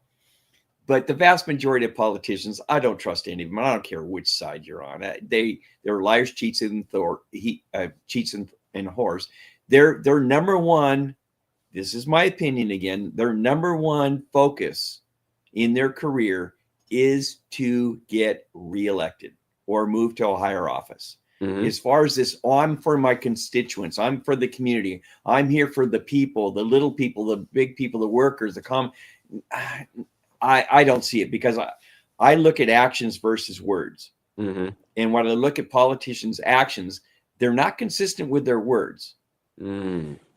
So, and that bothers me a lot. So what I've seen on both sides is people beating their chest, to get on their soapbox and make themselves look good for their constituents. But I don't buy into a lot of this. And not to segue into something that's, I'm not trying to take the focus off what you said with the current Department of Justice, but Mayorkas had 4 years with Biden, and they had access to all the Epstein stuff then. That's true. Why was there no questions then? Why wasn't there any uproar then? Why wasn't anybody upset then when they had access to all the stuff and it wasn't released? So there's a lot of blame to go around. Absolutely there is. And I don't know why, to answer your question, that stuff wasn't released under Biden. I will say, and this is not a rebuttal to your point, but I will say this current push to release the files and investigate who was involved with Epstein, and the viewers can fact check me on this, but it was actually started by the MAGA folks. This most recent wave, they were saying, we need to know about this Epstein guy. We want to see what's conspiracy, what's not. The MAGA folks were actually like, let's get all of this out here. Now, maybe it was because they thought the Clintons were in there and maybe a few Republicans, but this recent wave, MAGA folks were pushing. I believe it was folks even like Tucker Carlson or maybe Charlie Kirk, who were saying, we need to know about these Epstein files. Now, this was 2-3 years ago. Sure. And they were saying, hey, even Trump needs to release them. When he gets elected, of course, they were hoping he got reelected. He needs to release them. And Pam Bondi said, hey, they're on my desk. I'm going to release what I have. And now, to your point, Mike, we're doing this back and forth. So, sure, they should have released them when Biden was in office, but they definitely need to release them now. And the public wants them to release them. So, to your point about if they're just trying to get reelected, well, Trump is term bound, but we'll see what happens with that. They should be all clamoring to release these files, which is why it's very interesting that Massey and Ro Khanna are working together. I haven't seen that type of consistent, continual bipartisan effort in a long time. I mean, both of them, Massey from Kentucky, Republican, Khanna from California, Democrat, saying, we're with the survivors. We need to get all this out there so that if new stuff needs to happen to these people, whatever the statute of limitation is, because this stuff was evil. Anyway, isn't it your opinion that that's the correct way to go about this? This should not be a political football to throw back and forth or kick the can down the road. This common sense dictates to me that major crimes were committed and people need to be held accountable for these major crimes. Whoever it is, I don't care if it's Trump, Obama, Biden, I don't care. I don't care which members of Congress get hurt out of this, senators or Congress people. If you did the dirty deed, then you need to be held accountable. Not deserve to be held accountable. You need to be held accountable. Right. You got those videos ready, William? I'm ready to laugh. I got those videos. Let me comment on what you and Mike just said. Yes. And why they weren't released during Biden years. Matter of fact, we could even go back to Trump's first term, because they knew about it then. They had the information then under that administration. Very true. Yep. Now, when it came to Biden, it was the Ghislaine Maxwell thing was going on. It's my understanding that they didn't look at it. Now, let me go back 1 second. Merrick Garland was a disgrace. I'm going to say this. I agree. He didn't act on what he should have acted on in a timely fashion. And if he had, we wouldn't be in this mess that we're in right now. But the thing about it is, Epstein died in 2019. If my memory is correct, Trump was the president then. But it's my understanding that when it came to Biden, that Ghislaine Maxwell, there was an ongoing investigation, and they couldn't release the information then because it would have maybe given her get out of jail free card because of that. It's my understanding that it could have tainted the jury, could have tainted a lot of things if they had released that information. However, right now, I don't want to hear about, Biden didn't do this and whatever. We'll have the Attorney General. It's on her desk now. They have the information now. The FBI have the information now. Right. I don't want to go back to George Washington. I want to talk about what's going on right now. And just because someone did something wrong or didn't do what you thought they should have done back then, let's talk about right now. Because Merrick Garland didn't he do his job? Let's say he didn't, but I just explained that it was an ongoing investigation, and maybe that was the reason why he didn't. Okay, but the thing about it is, because you say, well, he was I said that, hey, I don't think he was a very good attorney general. I really don't. However, you can't blame it and say, well, because he didn't do his job, I'm not going to do mine. I mean, right is right, wrong is wrong. Okay. Right. So let's say he didn't. Well, now it's on you. The ball is in your court. And he ran on that. He ran on that. So, but anyway, back to what you were saying. I do have that video. Let's get to it right now. And real quick, William, before you hit play, let me just clarify. Real quick, let me just clarify. I did a fact check on myself, and there has not been evidence produced yet that the LifeTouch CEO is in the Epstein files, or that the organization is in the Epstein files. I just want to clarify that what I was saying, that LifeTouch put a pause on their school pictures because that was a rumor that was started. So let me be clear. He was not in the Epstein files that we have seen. Now, he might be one of the redacted names, but LifeTouch, they just put a pause on their pictures to investigate. Just wanted to clarify. Okay, no problem at all. And speaking of redactions, this Department of Justice, check it out. They redacted the names of the perpetrators or alleged perpetrators, but they left open the names of the victims. Oh, was that done on purpose? How could you not? I think it was done on purpose. I think it was to intimidate the witnesses, because you have to know what you're doing. Whoever redacted that, I mean, you're going to redact the perpetrators or alleged perpetrators, but you don't redact the victims. That makes absolutely no sense. But having said that, let's get to it. Let's see what we got here. Hold on one second, gentlemen. All right, you can keep talking. Here we go, right here. Let's go. Let's go. Oh, here we go. Next door neighbor. Shame on you. Oh, for goodness sakes. You're this from is a tiny, pathetic. beautiful This is state. pathetic, Mr. Committee will be Chair. in order. I am not asking trick questions here. The You got your American 5 people minutes. have a right to know the answers to this. You can let her filibuster all day long, but not on our watch. Reclaiming- Not on our time. No way. Reclaiming- And I told you about that, Attorney General, before you started. You don't tell me. Yeah, I did anything. tell you, because we Washed saw up. what you did in the Who's a Senate. lawyer, not even a lawyer. Committee will be in order. How many of Epstein's co-conspirators have you indicted? How many perpetrators are you even investigating?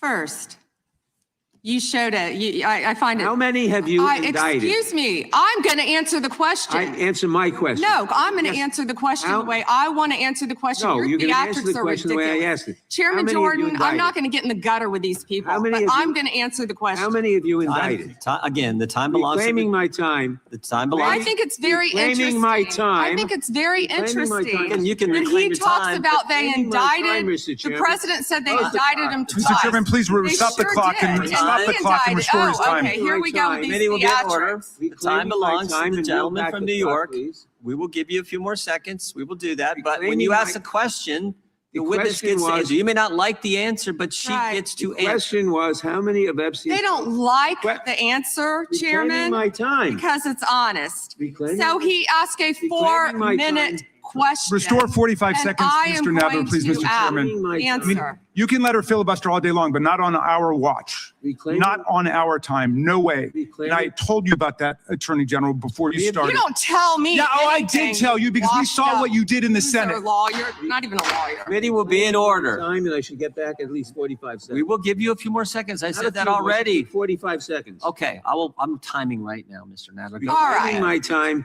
The answer to my question, how many of Epstein's co-conspirators has she indicted, is 0. You have been the Attorney General for a whole year, and your DOJ fired the lead prosecutor of this case, sat on evidence this entire time, and claimed falsely last July that there were no more leads. It took an act of Congress for you to finally release part of the Epstein files, and when you did, you included personal information about the victims while protecting the names of abusers. Time of the gentleman None has of the perpetrators have been expired. brought to justice, but enormous resources Time have of been the dedicated to gentleman has pursuing Trump's expired, and It's obviously clear there that was- under your leadership, the Department of Justice there no was longer no works for question American in people. there. It works Order for Donald response. My wife said, if you win, we'll fly to Asia. We can pause it right there. There's so Okay, much to unpack just from that. Okay, let's go back. Man, oh man, oh man. What a circus. I think it is below the dignity, if I can use that word, of the office of the Attorney General to perform that way. I was upset because, and Jim Jordan, later on in the clip, he says, well, you may not like the answer, but she can answer it the way she wants. No, that's not the way it works. She's supposed to answer the questions.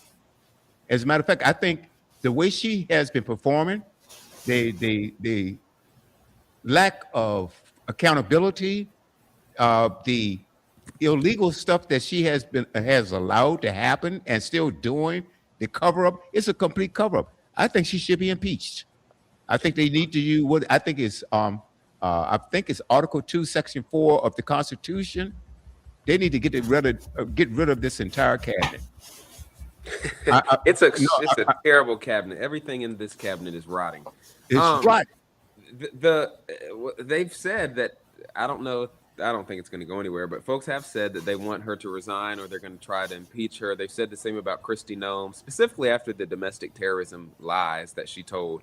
But I was writing down a few of those quotes. I mean, you don't tell me anything. I tell you what I want to tell you. This was to Jamie Raskin. And then she said, you washed up lawyer, which is crazy. This dude, I think, still has his law license. He just beat cancer not that long ago. No class. Then she said to Nadler, I guess, I'll answer how I want to answer. That's what? That would, if one of her witnesses in a murder case said, I'm sorry, Madam Attorney, I'll answer how I want to answer. I'm not going to answer your question. What do y'all think? Mike's laughing because he knows. What do y'all think she would do? She would lose her ever-loving mind and have the judge make him do something. You know, maybe I'll try that. Maybe not in my first year of practice, but maybe my second.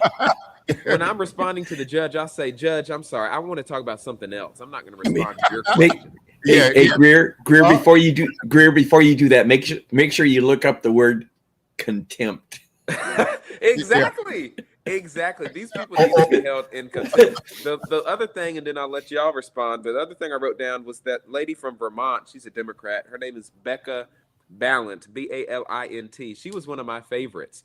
We didn't get to the clip. You might have it, William, but Pam Bondi basically called her anti-Semitic, not knowing that she's Jewish and her grandfather was a Holocaust survivor. Oh my! And this actually caused Becca Balint to storm out of the hearing. This same Becca Balint, she was my favorite. She got in the best dig of the day. You might have this, William, but I'm going to go ahead and say it now. Mm-hmm. She was questioning Pam Bondi, and she misspoke at the end of her question and said, yada, yada, yada, yada, yada, Madam Secretary. And Pam Bondi said, I'm not a secretary, I'm the Attorney General.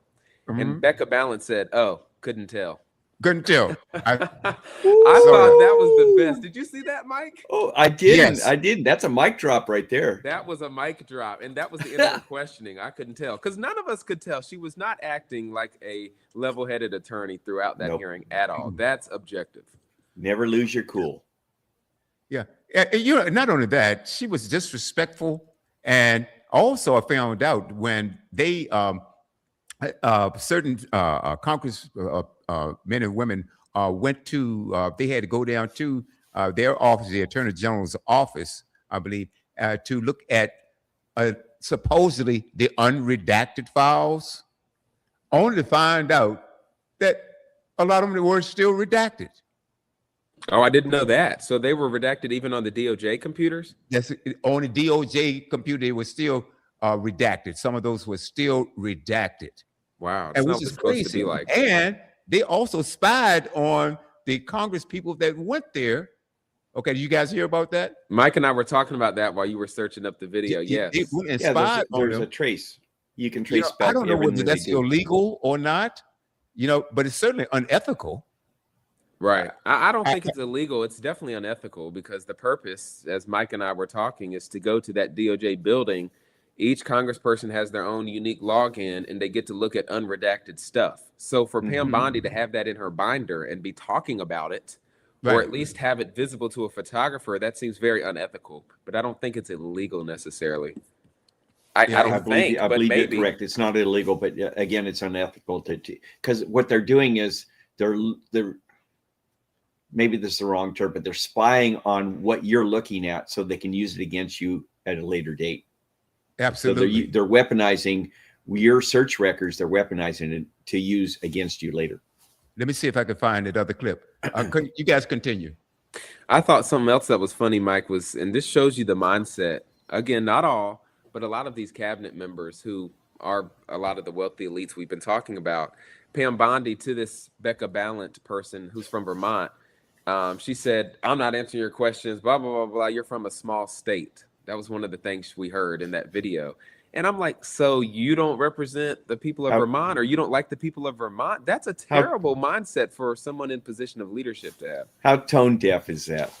I mean, I think they should fix Congress, and the way I would fix Congress, because I've listened to this stuff on the right side and I've listened to it on the left side. So I've seen people on either side refuse to answer questions or to babble and go on and go on and on. Again, I try to be very fair. This is not a left or right thing. It's both sides thing. And I think what I would do to fix this is, like, you give them their 5 minutes to say whatever they want, and then you cut their mics. And the witness, if the witness isn't answering the question, the question posed to them, cut their mics. I like that a lot. I've thought about and that. a lot of this nonsense would go away. And just like a judge, when else they should do that? During presidential debates. And I think they've started to do that. I would, cut their mics. If you're in court and the judge doesn't like the back and forth that's going on, what does the judge do? He takes control and he knocks the nonsense out of it. He said, no, we're not having that in my courtroom. And essentially, and if the witness doesn't answer, the judge will direct the witness to answer the question posed, or she will hold them in contempt. And you know what, bailiff, go put him in a cell for 2 hours and bring him back, or bring him back tomorrow. No, there's for your actions, you have the consequences. If you're going to behave like a moron or a child, then we're going to spank you like you're a moron or a child. And I think they need to control this stuff, because this makes America look really stupid. When other countries look at this, and they do watch this, they watch our congressional hearings and Senate hearings, and they look at it like, and I know other countries are bad too, because I watch some Canadian stuff, and man, they're screaming at each other. But, they do. You know what? If you're going to be a child in the room, then we'll remove you from the room. If you want to be an adult, then come here and converse correctly and be intelligent about it, be adult about it, and stay on topic. I agree. Absolutely. And some people have posed that. They were saying, and that's something that's missing as well. Of course, there's the community piece, but accountability. Somebody posed that. They said, well, why didn't, whatever, it sounds harsh, but they said, okay, if she's not going to answer questions, why is she even at the hearing? Detain her, put her in a room or something. Why does she get special treatment? Cut the hearing or something. And just, why are you wasting our money and time to conduct these hearings? Yes, Mike, it does happen on both sides, but with an issue of such importance here, Epstein files and how DOJ is running in general, you shouldn't be able to filibuster that on either side. But I guess to William's point, we're talking about this right now. That was nuts. And now when one of them asked them, hey, will you turn around and at least recognize the survivors in the room? Yeah, maybe that was a PR ploy, but that's when I knew she wasn't going to be at all humble, because when she didn't do that and she didn't even turn and look at the people who've been requesting meetings with her, I knew it was going downhill from there. And so if you have, to your point, Mike, somebody who's combative, like you said, in regular court, if the judge will say, all right, you're going to go cool off in a room, or we're going to take a recess and give you 5 minutes to talk to your attorney because I'm about to hold you in contempt. You don't just let stuff keep going. It's not productive. Let me ask you a question. It's not productive. That's a very good way to put it, Greer. It's not productive.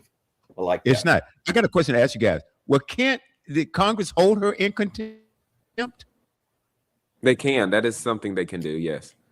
But what's the Greer? You have to help me with this. What's the debate clause or something? There's something that's allowed in Speech and Congress debate. where speech and debate. Is that what it is?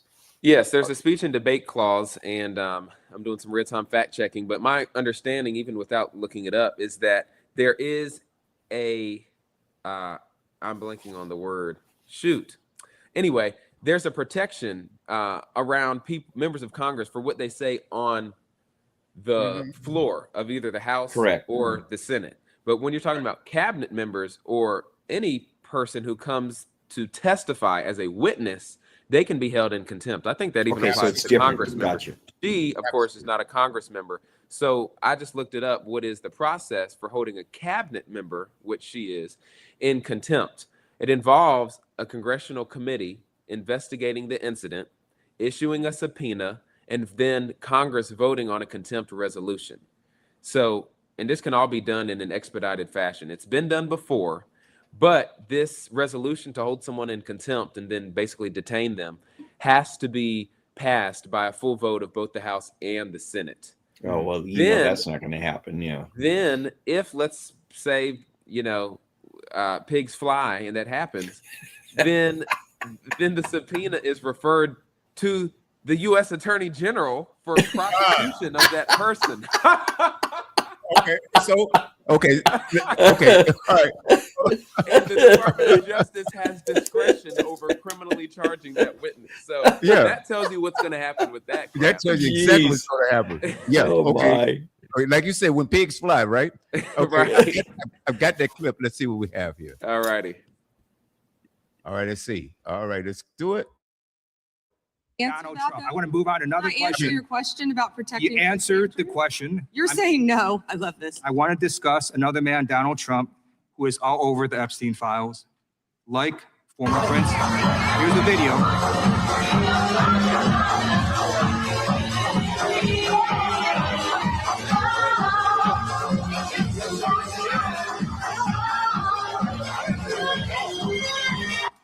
Like former Prince Andrew, Donald Trump attended various parties with Jeffrey Epstein.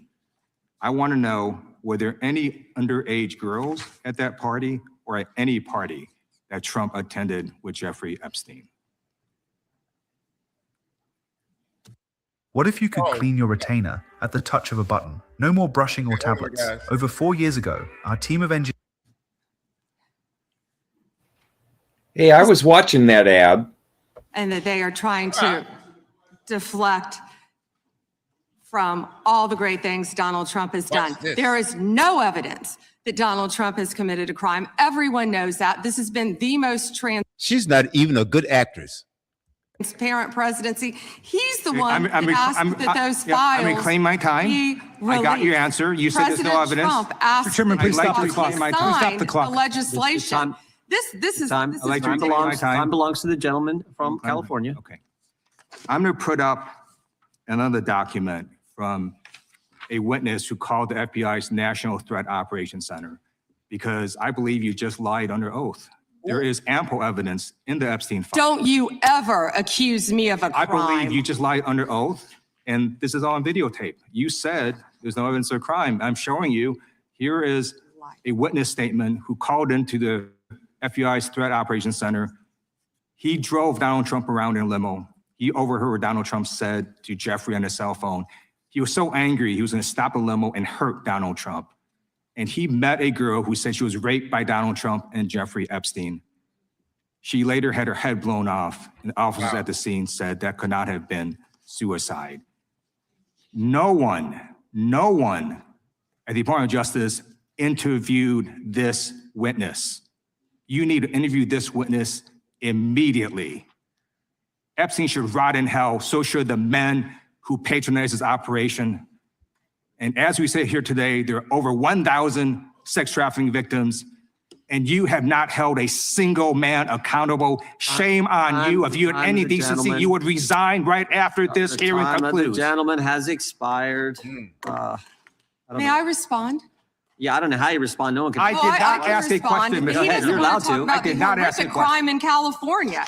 he does not want to talk about I did not ask a crime question. in his She state. can't just Madam Attorney ad-lib General. stuff. Going I after did not Donald ask a Trump. question. Meeting will be in order. As the good congressman from Kentucky just pointed out, there were lots of survivors who had decided, for reasons of their own, never to release their names. That determination was represented to people in Congress, and we built it into our federal law that their names could not be released. And yet you published their names, their phone numbers, their addresses, personally identifying information. If Donald Trump can get $10 billion theoretically from the Department of Justice, how much should these people get for a far worse violation of their privacy rights and a far greater danger established to them in their lives? Wow. Do you even know who Chase Mulligan is? You're so obsessed with, you don't, do you? I'm going Why to teach you the just made rules a again. face? You're the Attorney General of the United She's States. We have deflecting. rules You're here. obsessed with him. You're the Attorney General of the United States. With And the rules, obsessed with Donald Trump, you No. have Trump derangement syndrome. Mr. Chairman, Chase I'd like my time Mulligan will be restored. I'd like my sentenced time next week restored. in your district, in your Stop- district, stop and you the don't clock. even know about it, about Time- keeping Time children belongs safe to from the online gentleman. predators. Time belongs to the gentleman from Maryland. Gentleman can proceed. Yeah, and I want the whole country to look at this, because this is the Attorney General of the United States, whose job is law enforcement. We've never had a witness who has misunderstood our rules and been unable to conform his or her conduct to our rules before. We have only 5 minutes, and so we use our time to ask you specific questions. How long are you giving me to Excuse answer? me, I'm not yielding to you right now. I'd like that second restored too. So, Ms. Bondi, the way it works is we ask you a question and you answer it. And if you go off on a wild goose chase, another tangent, you start reading statistics or you start talking about stuff going on in our district. And by the way, I invite you to my district. Come to my district, but that's not what we're here to do today. Okay, so, and you do that, then we're allowed to say we reclaim our time. At that point, you have to be quiet. You have no choice. You have to be quiet. So I hope you understand the rule of this point. Now, here's what I want to ask you. Wow. You're in law enforcement. We've seen all kinds of evidence of crimes. And when we go over to the Department of Justice for the 4 computers for every member of Congress, we see more evidence of crimes. Will you create a joint task force of the Department of Justice and governors and state attorney generals and district attorneys across the country to investigate the crimes that have taken place against these victims and more than 1,000 like them? The DOJ is not doing its job. Will you create a task force with state and local law enforcement to make that happen? Gentlelady can respond. If she wants to. Thank you, Chairman. He called Chase Mulligan a wild goose chase and didn't even know who he was. He is a defendant in your own Chairman, district who Mr. preyed Chairman. on girls. Mr. ages Chairman. 15 Well, you know to what? If he were part of the in Epstein social investigation, you wouldn't media do anything and about it. online chat rooms and committed sextortion. Yet he didn't even know in your tiny little district who he Chairman, was. she's in- According to your department, a child is sexually abused in the United States every 9 minutes. And the vast majority of survivors never get justice. And that's one of the reasons why I think the Epstein case has resonated so deeply with so many Americans. And the other reason I think is because it has revealed a 2-tiered system of justice. And the powerful are protected and the survivors rarely get any accountability.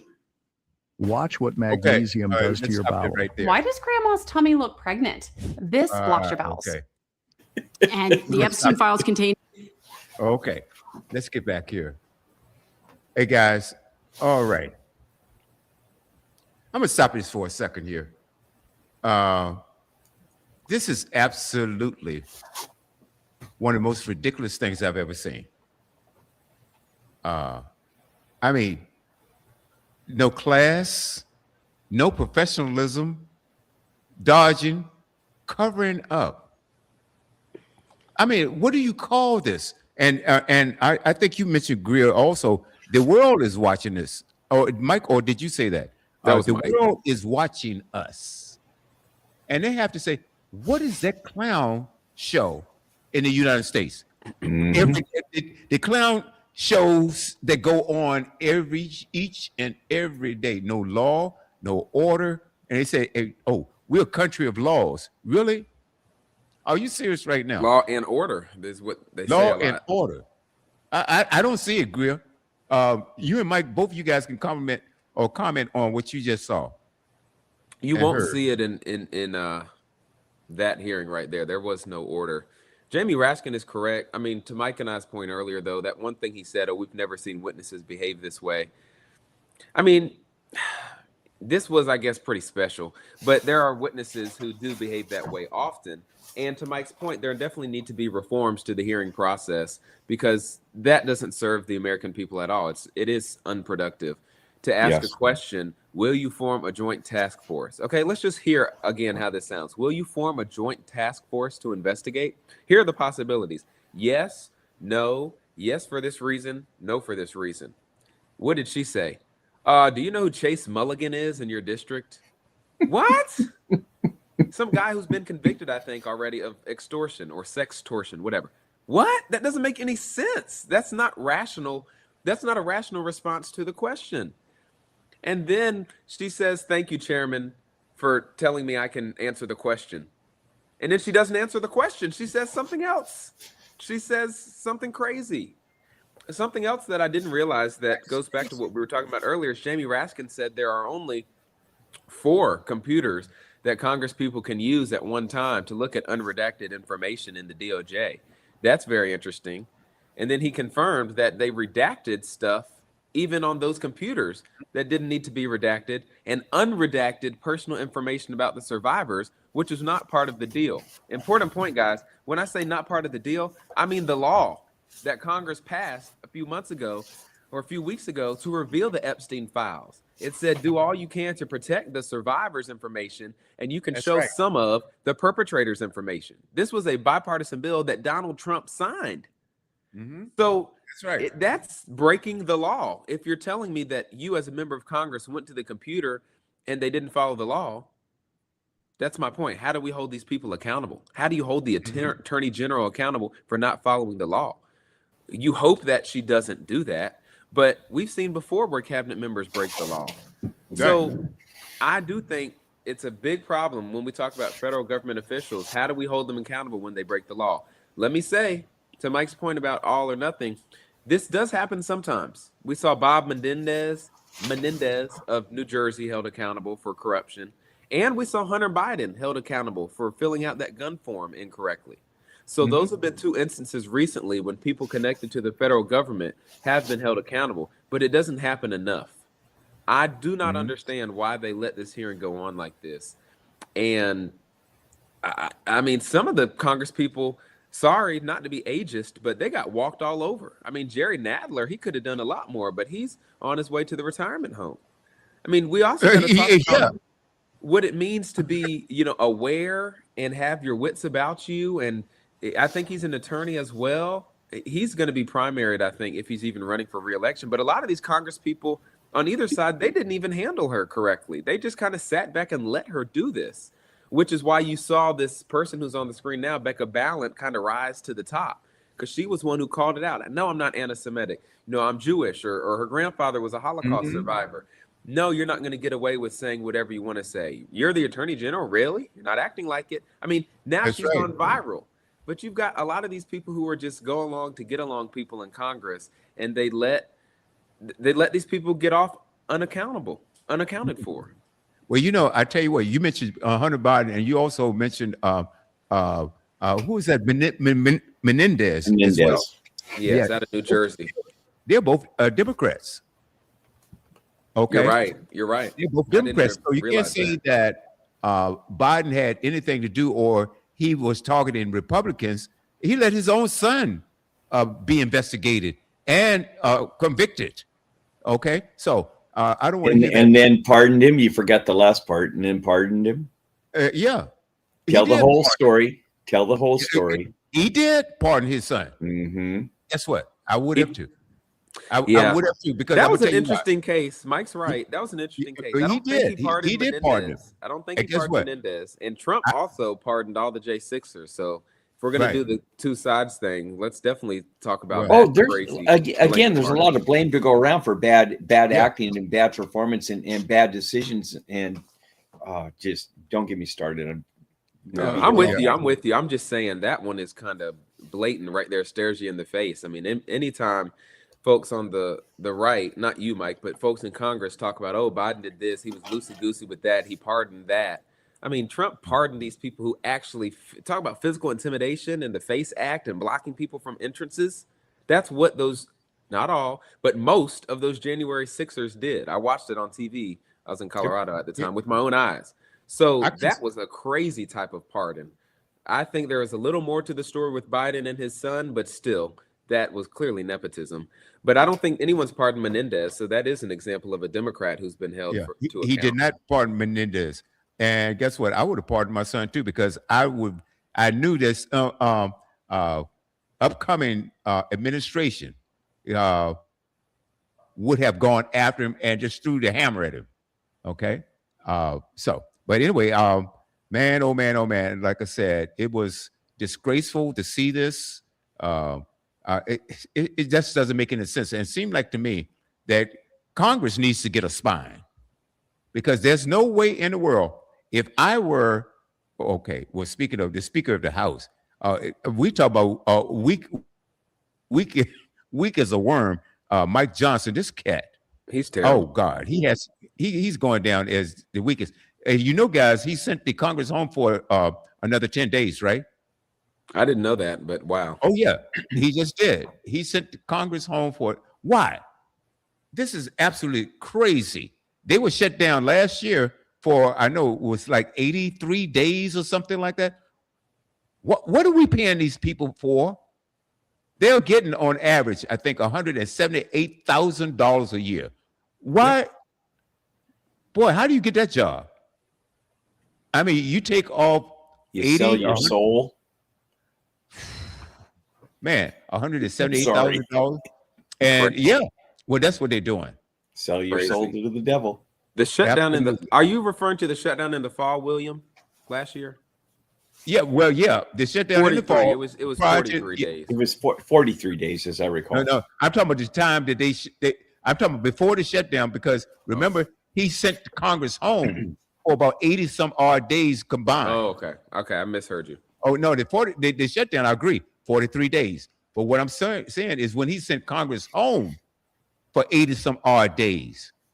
Yeah, all right. They go home a while. I think it's maybe during the summer recess or something. And you're right. I don't know really. Yeah, what they but that's do not during 80 that time. days. Yeah, that's like a vacation. Oh, yeah, and that's okay.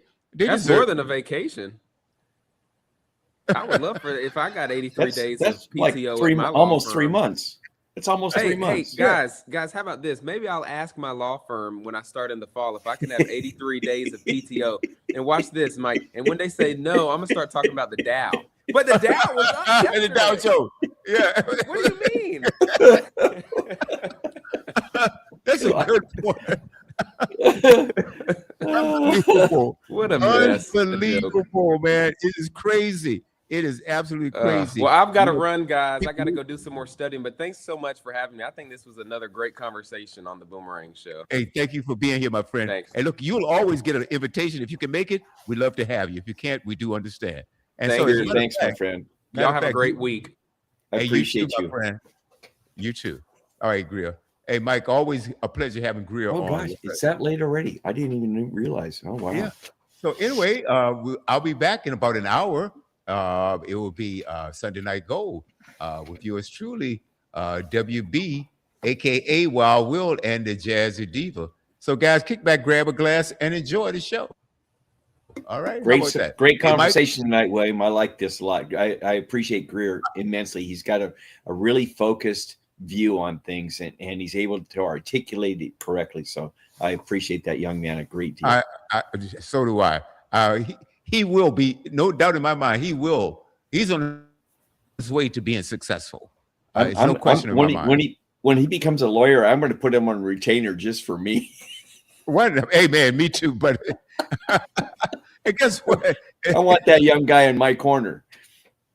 I don't blame you, man. No, hey, great young man. Great young man. Hey, Mike, enjoy your evening, my friend. A great conversation. And ladies and gentlemen, if you enjoyed the conversation, please subscribe. Download that app, that's Studio W. That's Android or Google. So either way, let's do it that. You can catch us on Facebook, LinkedIn, and YouTube. Oh, by the way, Alexa and that website, StudioW.buzz, StudioW.buzz. Enjoy your Sunday. Good night, William. Good night, Mike.